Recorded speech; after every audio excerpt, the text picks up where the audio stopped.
سلام علیکم دوستان.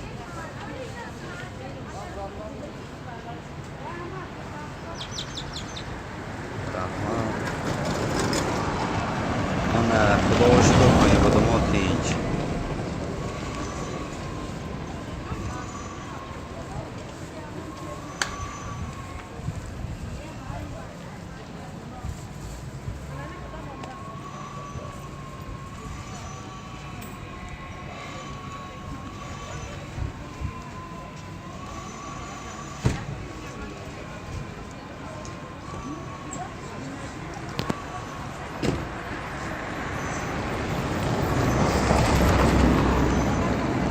نفر شدیم.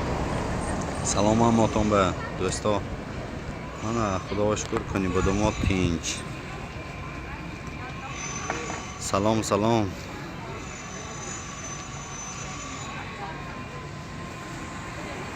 من پانزدهم خدا خواهد آشخانه هایم کار بمیدارد انشاءالله نصیب.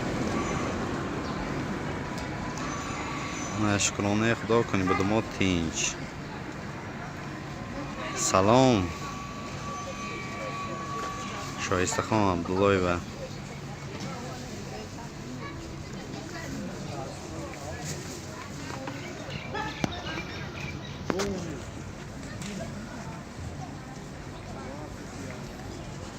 من مسافر ها همه جا تینج. خدا شکر کنی بدم تینج خاطر نشویتان.